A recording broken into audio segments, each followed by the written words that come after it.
Aside its speed and fluid 120Hz experience, my favorite thing to do with the POCO F3 is gaming.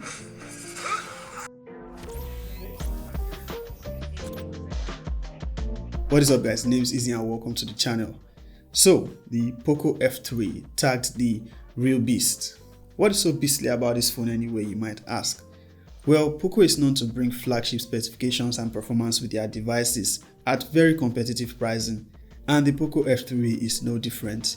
The most interesting part, you get it for less than half the price of current flagships, which makes you wonder, what exactly is the compromise to make this possible? How is it that the POCO F3 has such flagship specifications at a very low price point? Does the POCO F3 actually give you flagship performance? Well, we are going to find out soon enough. Now, it's going to mean a lot to me if you hit that subscribe button and subscribe to the channel. Now, let's get started. The POCO F3 comes nicely packaged with a couple of accessories, including a USB-C cable, a 33W fast charger, no headphones, but you do get a Type-C to 3.5mm adapter. This should come in handy if you use wired earphones. There is also a transparent protective casing. You will get a POCO card welcoming you to the POCO family and some stickers. Lest I forget, you also get a pre-installed screen protector. I've always admired POCO phones for the value they bring at very affordable price points, but I've really never used one. The F3 is my first POCO phone, and having had it for well over 2 weeks, I have to say I'm loving the experience so far. The POCO F3 has what I like to call a flagship feel with its Gorilla Glass 5 protection on the display and the rear.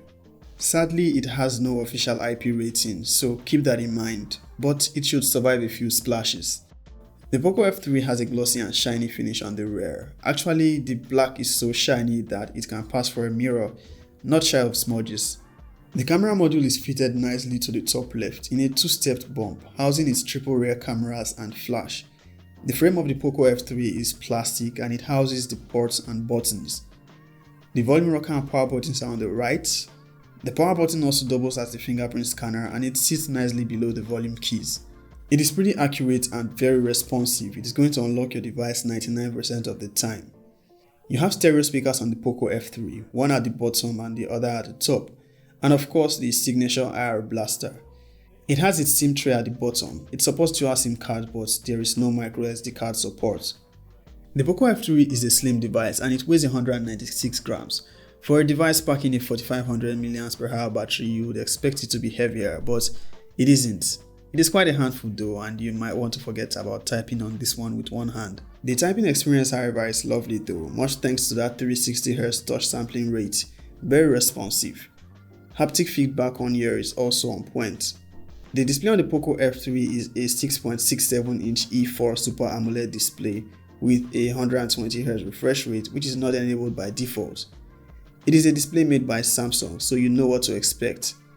It supports HDR10+ and it can get really bright, up to 1300 nits of peak brightness.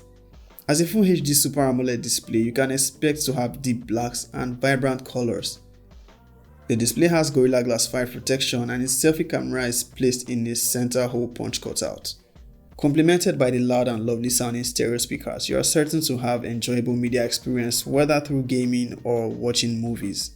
The POCO F3 starts at around $350 for the base 6GB version with 128GB of storage.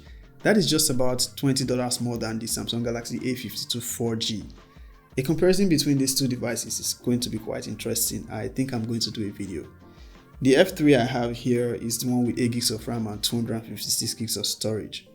One of the main selling points of the POCO F3 is its flagship processor. The Snapdragon 870 5G chipset, which powers the POCO F3, is an improvement to the Snapdragon 865 chipset, which was used on flagship devices of last year. For context, the 865 is the processor powering the Snapdragon variant of the Galaxy Note 20 Ultra. The benchmark scores of the POCO F3 are flagship standard. For $350, I'd say that is a steal. Pretty cool, right? The POCO F3 runs on Android 11 and POCO's version of MIUI 12. I was expecting a lot of Bloatware Apps and Ads, but so far it is not as much as I initially anticipated.